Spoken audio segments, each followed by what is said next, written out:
Halo semuanya, selamat malam. Namo Sangyang Adi Budaya. Kembali malam ini bersama Suyeni, bersama acara Life and Nature di CD Channel. Teman-teman, buat kamu yang ingin ikut belajar Dharma, info kekinian tapi syarat dengan informasi yang trending saat ini, jangan lupa CD Channelnya di subscribe dan bunyi loncengnya ya.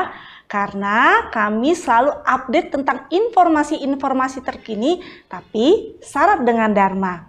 Sekaligus juga CD Channel itu mendukung CD Counseling yang dimana buat teman-teman yang nanti kalau misalnya merasa punya masalah yang ingin dikonsultasikan seperti masalah hukum, masalah keluarga, masalah kesehatan, boleh langsung kontak ke CD Counseling di nomor 0811 9873 300. Dengan senang hati, para konselor kami akan membantu Anda untuk mengatasi permasalahan Anda. Dan ini semuanya free ya teman-teman, kecuali ada tindakan khusus baru dikenakan biaya. Nah teman-teman, di topik malam ini kita membahas tentang curhat kok sama Bante ya.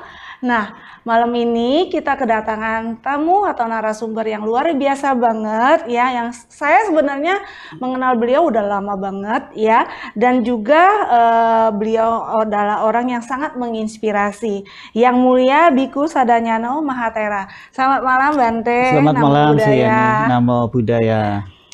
Bante, malam ini kita topiknya tentang curhat kok sama Bante. Sebenarnya judul topik malam ini sebenarnya kita ini sebagai umat ada sebagian kadang-kadang suka menghakimi. Kalau pas kebetulan ada beberapa ngelihat ada beberapa Bante kok deket ya sama umat ya, kok ngebahas tentang ini ya gitu loh. Jadi kita malam ini pengen ngobrol untuk memperjelas yang tentang yang hal-hal seperti itu supaya teman-teman yang dengar malam ini punya bisa lebih tercerahkan ya Bante ya. Jadi dalam komunitas Buddhis sebenarnya kita sebagai umat nih, misalnya kayak saya punya masalah rumah tangga ya, sebenarnya boleh nggak ya Bante curhat sama Bante? Iya. Terima kasih Suyeni atas pertanyaannya. Ya. Sebenarnya kalau ditanya apakah kita umat Buddha boleh curhat sama Bante, ya sesuai dengan tanggung jawab dan tugas biku adalah melayani umatnya, menunjukkan jalan ke surga, menjelaskan dharma, mendoakan umatnya supaya bahagia dan sebagainya. Itu dalam konteks melayani itu sebetulnya tidak masalah. Karena seringkali memang ya kita selalu bertemu ya dalam hidup ini dengan masalah-masalah. Termasuk para biku itu menjadi biku itu motivasinya juga supaya berani menghadapi masalah. Karena mengerti bahwa hidup itu akan ketemu masalah. Ya. Sepanjang para biku ini ya mengerti tugasnya, tahu tata caranya, saya rasa ketika bertemu umat yang ya tadi bahasa umumnya dibilang curhat ya, atau bahasa lainnya itu konsultasi gitu ya. Iya, Bante. Sebetulnya tidak masalah.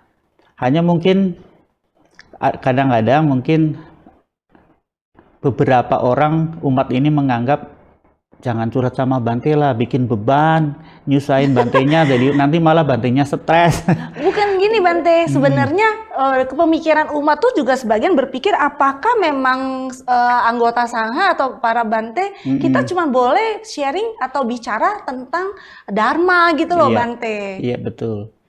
Ya kalau konteks Dharma ini kalau dalam agama Buddha juga luas ya pengertiannya ya. Dharma bisa dalam arti ajaran Buddha yang tertulis, yang disebut sutta, bicara itu boleh. Tapi dharma dalam arti kontekstual yaitu permasalahan kehidupan yang menyangkut kesehatan, menyangkut hubungan yang baik antara suami istri, orang tua dengan anak, itu boleh. Karena kita belajar dari pengalaman Sang Buddha sendiri ya. Sang Buddha itu selalu bertemu dengan umat-umat yang punya masalah. Raja yang ingin perang ketemu Sang Buddha. Orang yang mau bunuh diri ketemu Sang Buddha. Orang yang mau bunuh ketemu Sang Buddha. Sang Buddha banyak membantu mengatasi orang-orang yang bermasalah, termasuk perumah tangga. Oleh karena itu, para biku ya selain punya tanggung jawab melatih diri adalah melayani. Nah, cuma mungkin porsi atau apa namanya ya cara-cara yang pendekatannya mungkin ya, yang penting biku harus mengerti. Karena seringkali mungkin karena tidak didukung pengalaman, pengetahuan dan sebagainya, sehingga membuat biku-biku tertentu mungkin ya malah bukannya apa namanya bisa menjelaskan dengan baik, malah ke bawah suasana perumah tangga, iya, ke bawah emosinya, ke bawah situasinya. Tapi dalam konteks apakah boleh? Ya boleh. Boleh ya. Boleh, ya. karena ya seperti yang tadi saya sampaikan ya, tugas biku itu selain melatih adalah melayani. Di dalam Sigalo-Wada Sutta itu dijelaskan ya, menunjukkan umat ke jalan yang benar, ya misalnya ya, terus mencegah umatnya untuk tidak melakukan kejahatan. Misalnya di dalam rumah tangga, karena suami istri ini sering ribut, lantas dia berpikir ingin bunuh pasangannya atau ingin bunuh diri. Ya kayak KDRT ya, misalnya Bante, ya? Dia sering ya maaf mendapat kekerasan dari pasangannya, lantas mau cerita ke mertua nggak enak, cerita ke teman takut malah jadi panjang, sama temannya bukan ditolong malah diceritain lagi, akhirnya kan tambah pusing. Kalau kemudian dia berpikir, coba tanya ke biku, menurut saya nggak masalah.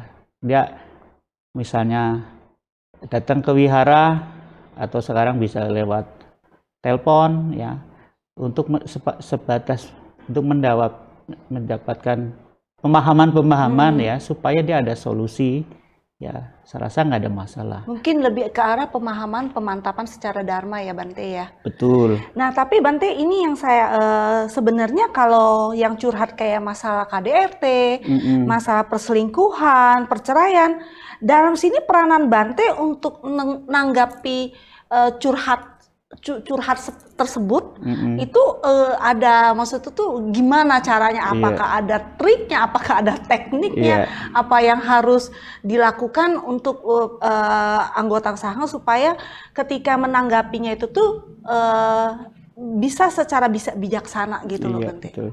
Kalau saya bicara pengalaman aja ya, saya juga sering mendapatkan ketemu umat yang datang dengan masalah-masalah yang dihadapi, termasuk tadi KDRT. Perlakuan-perlakuan begitu. Biasanya dalam pengalaman saya ya, ketika saya sepenuh hati mendengarkan dia punya cerita sampai nangis-nangis, saya dengerin dengan sepenuh hati.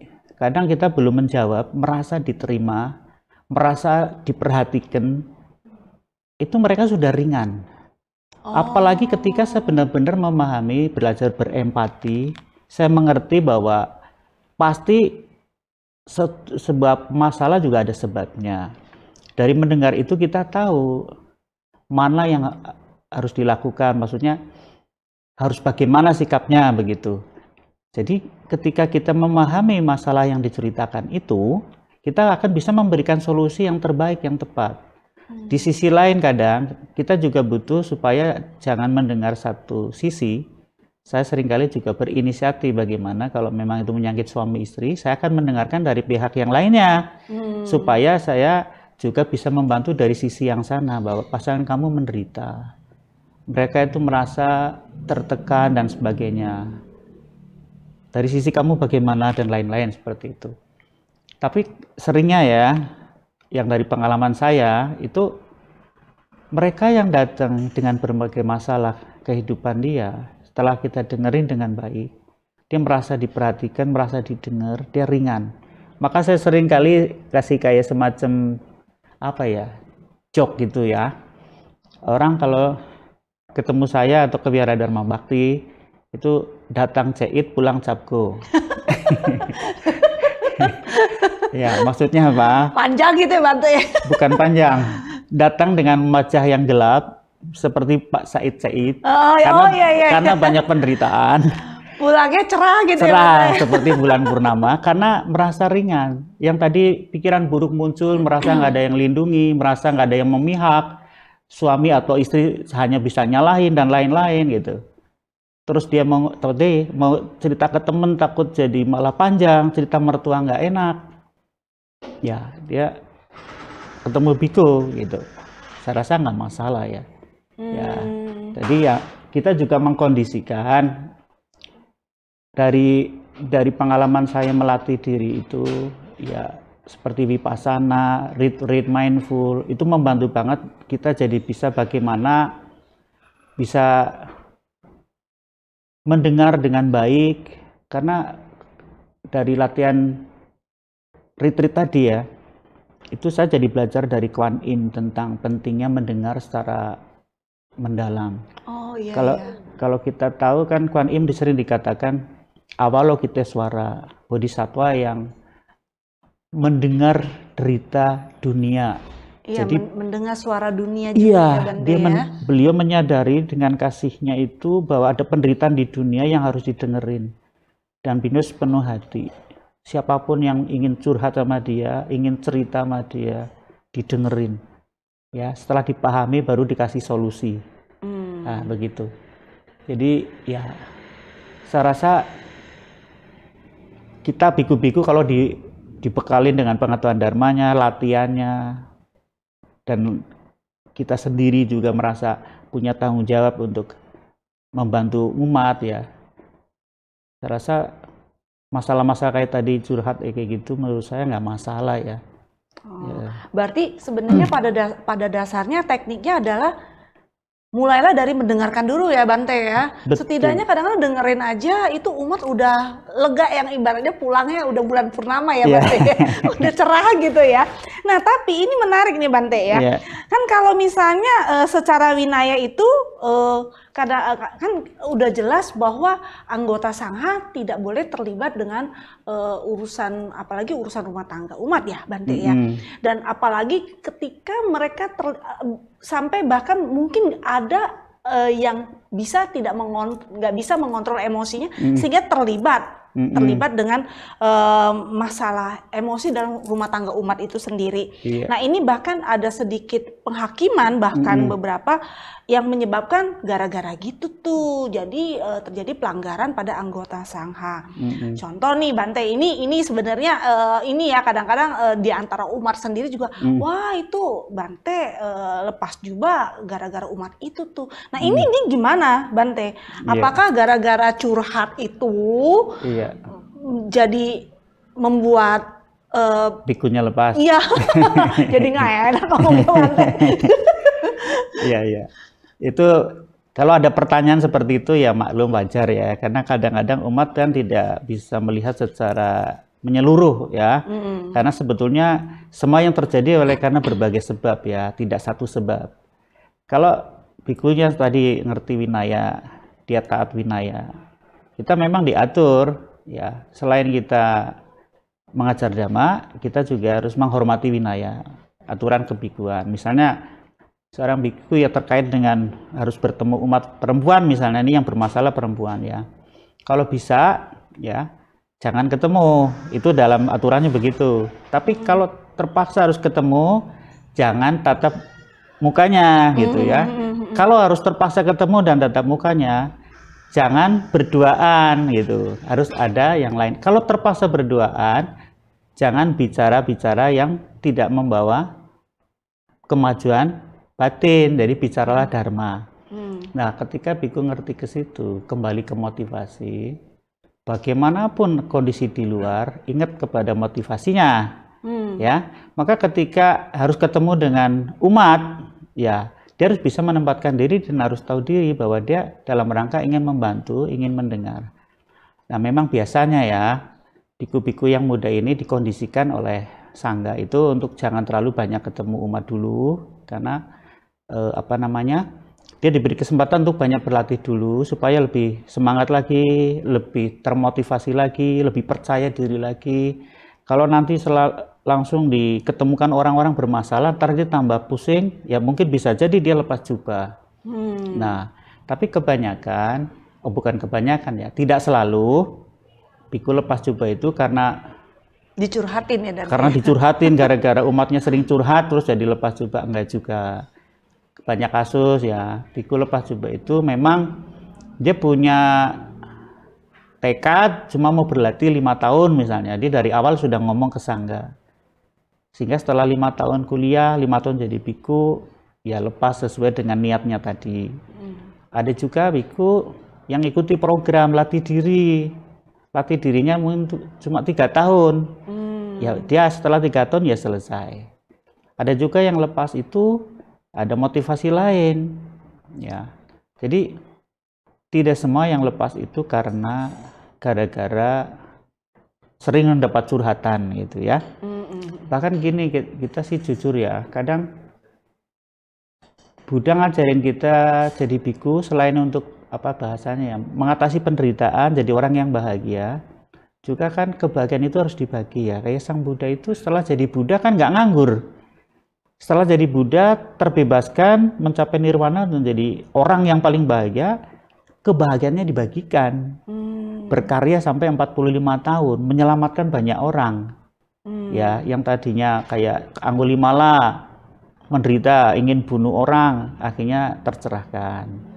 Ada lagi Raja Bimbisara misalnya menderita karena apa? Diperlakukan tidak baik oleh anaknya, tapi sang Buddha ngajarin untuk meditasi, cinta kasih, vipassana, akhirnya menjadi orang suci. Akhirnya tidak dendam kepada anaknya, malah dia bisa melewati kesulitan dengan baik dan sebagainya. Artinya kita biku juga selain membina diri, harus melayani supaya jadi orang yang bermanfaat. Jadi berguna hidupnya. Karena kita disokong oleh umat, hidup kita didukung umat, ya kita harus mensupport umatnya juga. Gitu. Nah, jadi mungkin apa ya? Yang penting setiap biku itu harus bisa tahu diri, bisa menempatkan diri, bisa membawa diri supaya ketika harus melayani itu pelayanannya bisa membawa kebaikan. Ketika ketemu orang bermasalah, dia bisa membantu masalahnya, jangan sampai malah jadi umatnya yang seperti tertuduh gara-gara curhat nih, yang Bante gitu ya. Oh gitu. Oke. Nah, Bante, jadi sebenarnya pada dasarnya beberapa Bante yang lepas jubahnya sebenarnya pada tujuannya kadang-kadang mereka juga ada yang memilih berjalan di karir, ada yang malah mereka bekerja atau yang mungkin memang tujuannya melatih diri untuk berapa tahun aja gitu ya Bante. Jadi kembali ke motivasi awalnya ya Bante ya, berarti ya nggak semuanya gara-gara dicurhatin sama umat ya Bante ya. Nah tapi ini kan Bante, berarti sebenarnya sebagai umat kita boleh curhat, ibaratnya konsultasi ya sama Bante, sama anggota Sangha gitu ya. Nah tapi pada kenyataan kalau misalnya umat ini sendiri juga memang kan kadang-kadang dasarnya ada rasa keraguan ya tadi itu Bante. Ya, salah satu sebagian di judgment, dihakimi gara-gara curhat urusan konflik pribadi, rumah tangga, Bantenya lepas jubah misalnya ya Bante ya. Karena sesi Buddhis sendiri juga kita maksud tuh memang nggak ada konseling khusus untuk ini gitu loh. Jadi gimana ini untuk supaya gimana ya Bante? Bante ada kasih pencerahan atau misalnya sebuah kayak clue nggak buat umat, kita sebagai umat, sebatas mana sih sebenarnya sebaiknya kita juga curhatnya sama Bante gitu loh? Ya, jadi begini, memang kalau memang harus ketemu dengan biku ya, harus curhat ke biku ya misalnya gitu. Sebenarnya kita harus tahu diri ya Bante ya. Itu tadi. Pertama memang harus ya ketika ketemu biku dia kalau bisa bawa teman, jangan sendiri ya.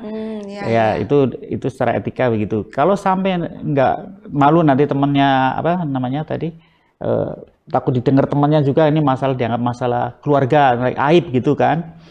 Nanti malah jadi panjang, ya lakukan di tempat terbuka. Misalnya kayak di sini, misalnya orang tahu tapi dari jauh gitu, tahu apa yang terjadi. Dan biku sendiri, ketika dalam kondisi semua yang itu mendukung dia tidak menjadi terhakimi, umat juga tidak terhakimi, itu kita nanti konsultasi atau curhat itu akan menjadi pertemuan yang baik gitu. Karena apa? Setelah curhat itu nggak ada cerita orang saling menuduh, ya. Nah itu diatur di dalam, kita punya winaya juga begitu. Maka kita sendiri tadi tahu diri, ya. Misalnya harus ketemu, dicarikan tempat yang memungkinkan orang tidak curiga, gitu ya, di tempat yang terbuka, yang walaupun cuma berdua seperti ini, tapi kan terbuka, misalnya orang tahu yang kita lakukan ngapain, gitu ya. Sehingga nanti jangan sampai gara-gara lepas ini terus dibilang, oh gara-gara ini yang curhat gitu, enggak juga ya. Nah, jadi terus yang paling utama adalah tadi, kalau kita biku diajarin untuk membentengin diri ya. Satu, ingat motivasi, itu yang paling penting. Kalau motivasi dari awal sudah kuat bahwa ini adalah kesempatan terbaik berjodoh dengan Dharma, kesempatan jadi biku adalah kesempatan yang baik, ingin mengatasi penderitaan seperti yang Buddha maksud, dia juga bersyukur ketemu dengan para bijaksana. Kalau sampai lepas nanti kesempatan itu makin kecil dan lain-lain, maka orang itu akan terus termotivasi gitu. Dia istilah kata ya, maaf kata ya, ibarat kalau ada umat sampai nangis-nangis pun ya dia tetap tidak tergoyahkan gitu, istilahnya tetap dalam kondisi yang eling gitu ya, yang penting kan eling itu. Nah terus yang terakhir, yang paling penting adalah Buddha ngajarin juga ke Ananda ya, itu bagaimana supaya kita terkait ketemu umat. Kalau misalnya ini yang dikaitkan perempuan ya, kan mungkin biku lepas juga gara-gara umat laki-laki ya. Mungkin yang dimaksud ini umat perempuan mungkin maksudnya ya. Iya Bante. Ya bisa jadi begitu. Jadi gini, ada cara bagaimana supaya biku ketika harus ketemu dengan wanita dan dia bisa membantunya tanpa tidak harus menjadi menimbulkan masalah ya. Satu, seorang biku bisa mengasosiasikan dengan pikiran ibu. Apa maksudnya pikiran ibu? Ini yang diajarkan Buddha kepada Ananda ya. Satu, kalau ketemu umat kita lebih tua dari kita, yang seumuran ibu kita, kita harus anggap ini ibu kita, supaya pikiran-pikiran kotor itu hilang. Kita harus ada respect. Ini ibu kita ada masalah, dia ingin curhat kepada kita, kita harus dengerin dengan baik, dengan sepenuh hati, gitu. Menghormati ya, ya. Karena kita anggap ini yang datang ibu kita, gitu. Yang kedua, kalau itu lebih muda dari kita, kita berpikiran itu adik kita, gitu. Supaya pikiran buruk yang macam apa itu jangan nongol gitu ya. Itu dari cara mengatasi. Kalau itu lebih kecil lagi, anggap anak kita. Kalau bikunya sudah tua, misalnya udah umur 80 tahun, yang datang umur 17, ya anggap aja anaknya gitu ya. Itu cara-cara. Tapi yang jauh lebih penting, satu yang motivasi, ya. Kedua latih diri yang bagus itu, ya. Sehingga nanti intinya jangan sampai ada yang terhakimi. Soalnya nanti begini, kalau sampai umatnya bermasalah, mau cerita teman nggak berani, cerita mertua nggak berani, mau konsultasi mahal, bayar apa ini itu, terus mau ketemu biku takut jadi pengganggu, akhirnya stres bunuh diri, yang salah siapa? Iya benar juga, takut cerita ke teman malah jadi gosip ya Bante ya. Jadi kembali ke situasinya. Seandainya ya ada teman yang baik ya syukur, nggak usah sampai ke biku, nggak usah sampai ke orang jauh. Ada teman yang bisa membantu, jadi teman yang bisa ngasih solusi ya bagus gitu. Ya kurang lebih seperti itu ya. Oke, Bante. Jadi ini kita menuju ke mulai pertanyaan penutup ya Bante ya. Ya ibaratnya kalau misalnya nih kan kita bisa sampai ada topik malam ini kan sebenarnya karena kita ngomong jujur Bante, Iya. di Indonesia itu kan anggota sangha tuh nggak banyak Bante. Iya, betul. Udah gitu, oh kalau pas ada anggota sangha yang lepas jubah tuh biasa heboh. Iya. Oh itu lepas Bante ini lepas jubah nih misalnya gitu ya. Nah ujungnya jadi orang ngegibah gitu ya Bante Iya. ya, ngegosip, oh gara-gara apa tuh, gara-gara apa tuh. Nah ini apa pesan Bante ke umat supaya para umat ini ikut berpartisipasi, menjaga, membantu, memotivasi supaya para anggota sangha itu tetap mereka bisa bertahan. Iya, terima kasih. Mungkin sebelum menjawab bagaimana umat berkontribusi langsung untuk bisa menjaga bikunya supaya bertahan ya, kita mengenali dulu fenomena ini, mengapa biku lepas ya. Itu banyak faktor ya. Kalau di Indonesia ini karena memang jumlahnya sedikit, kalau dengar biku lepas jubah kayaknya sayang banget gitu ya, apalagi yang lepas ini pinter ceramah misalnya. Iya, iya Bante, iya benar-benar. Lagi sayang-sayangnya hilang. Ya. Sehingga umat merasa aduh gimana gitu. Tapi sebetulnya ya fenomena biku lepas jubah itu kan sudah terjadi dari zaman Buddha. Itu udah bukan sesuatu yang asing sebetulnya. Kalau di negara Buddhis itu hampir tiap hari ada biku lepas jubah. Karena mereka tadi motivasinya beda-beda. Ada yang cuma latihan 3 bulan, ada yang latihan 4 bulan. Ada yang gak kuat memang tergoda, yang gak masalah ya. Itu apa namanya? Sesuatu yang wajar sebetulnya. Tapi menjadi sesuatu yang disayangkan karena di Indonesia ini bikunya sedikit ya. Tapi kalau kita bicara kepada realita kenyataan ya, sebenarnya biku lepas jubah ya sesuatu yang wajar ya sebenarnya gitu. Nah, bagaimana supaya membantu? Sebetulnya ya ini perannya bukan hanya dari sisi umatnya ya, tapi dari sisi bikunya juga. Kalau dari sisi bikunya melatih dengan baik, motivasinya ditambah lagi tambah kuat, sering apa ya istilahnya meningkatkan kebijaksanaannya dari dalam untuk memperkokoh diri, kita tidak akan pernah menyalahkan siapapun ya, karena orang lepas itu nggak selalu karena banyak curhat tadi. Ada orang biku juga motivasinya apa namanya ya, cuma menggunakan waktu ini untuk latih diri 5 tahun ya, terus kebetulan ada pemerintah ngasih pengumuman ada penerimaan pegawai negeri. Dia lepas juga karena kepengen karir. Ya, kerjanya di depak gitu ya Bante ya. Betul.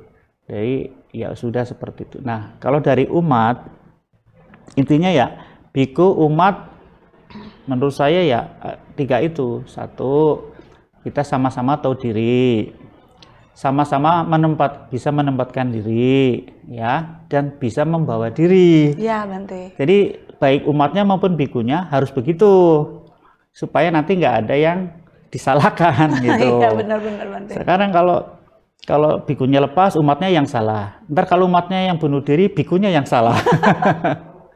Benar-benar. Dan kan begitu ya. Karena ini ada masalah seperti itu. Jadi ya kalau umat ingin mendukung biku, ya mendukung sesuai kemampuan. Dalam konteks kalau ada masalah, ya misalnya tahu nih bikunya juga bukan biku yang sudah bijaksana, yang masih berlatih, yang masih gampang koya, ya jangan banyak diceritain yang bikin dia nanti jadi hanyut, jadi malah pusing gitu ya. Ya kalau kayak kita biasanya kalau biku-biku baru memang lebih banyak beri kesempatan untuk berlatih dulu sampai 5 tahun ya. Setelah 10 tahun baru dikasih kepercayaan ya untuk handle, untuk bisa bicara sama umat ya, dipercaya ya untuk melayani kemana-kemana gitu. Tapi biasanya kalau masih di bawah 5 tahun, di bawah pengawasan biku ya kita masih bimbing, masih temenin gitu, seperti itu. Nah, jadi saya rasa apa ya, kalau umatnya bisa membawa diri, bisa tahu diri ya, kemudian bisa menempatkan diri, bikunya juga sama, ya saya rasa nggak ada yang bisa intinya jangan menyalahkan siapapun lah gitu, gitu intinya ya.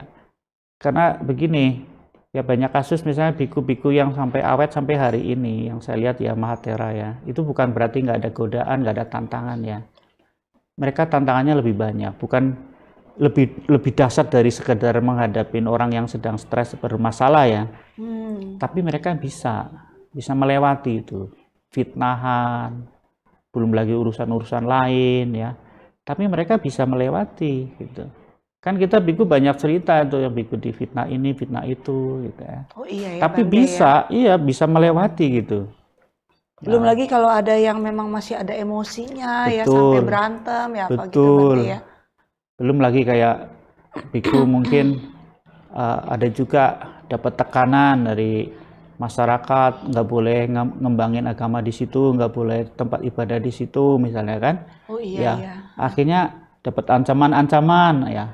Kalau dia memang punya kebijaksanaan ya, dia bisa melewati itu dengan baik, bisa berdamai. Dia tidak akan menyalahkan orang yang sedang marah gitu.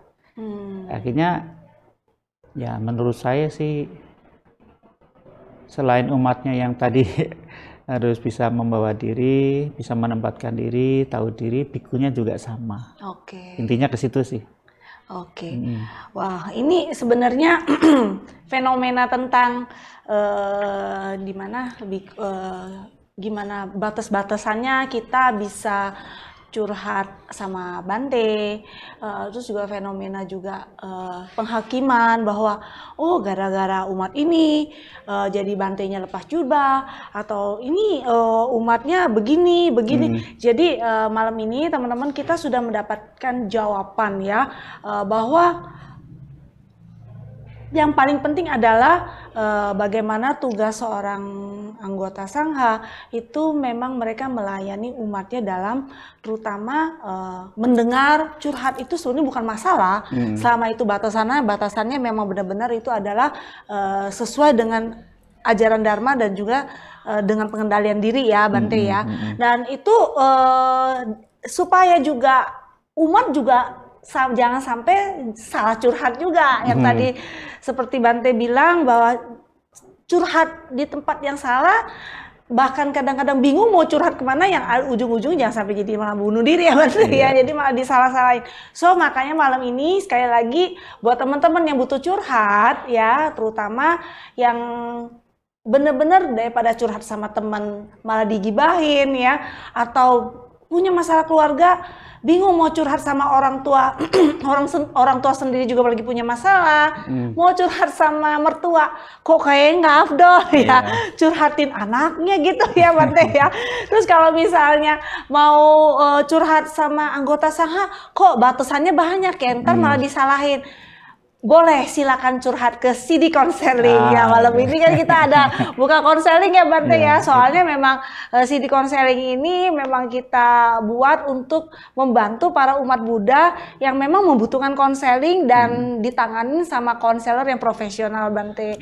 Jadi buat teman-teman juga yang benar-benar yang membutuhkan konseling silakan ya kontak ke CD Konseling, sekali lagi di nomor kontak 0811 9873 300 dan ini free kok ya. Tadi ya mau konsultasi kalau bayarnya mahal enggak di sini enggak. Bante, makasih banget loh Bante atas sharingnya. Jadi jujur aja saya jadi paham gitu ya Bante. Oh iya, memang kita sebagai umat juga tidak boleh 100% menghakimi. Oh udah jadi anggota sangha udah harus perfect terus jadi anggota sangha. Kadang-kadang memang ada orang memilih untuk sementara menjadi anggota sangha untuk mungkin melatih dirinya berapa tahun ya Bante ya. Mungkin untuk menambah wawasan bijaksananya gitu ya Bante ya. Jadi disarankan untuk kita semua sebagai umat kita juga harus mengurangi menghakimi hal-hal seperti itu juga. Makasih banget Bante atas sharingnya malam ini. Nah sekaligus juga saya mau memberikan informasi, beragam informasi dapat Anda peroleh di aplikasi Budayana. Jadi download ya aplikasi Budayananya ya, karena ada agenda kebaktian, berita kegiatan-kegiatan Buddhis, artikel-artikel yang bermanfaat buat Anda, juga bisa mendapatkan kartu tanda umat Buddha. Ya, jadi juga banyak fitur-fitur lainnya, termasuk juga acara-acara Buddhis, salah satunya mungkin acara lamar ini juga ada di aplikasi Budayana. So, silakan melipir ke App Store atau ke Play Store dan jangan lupa di-download ya teman-teman ya.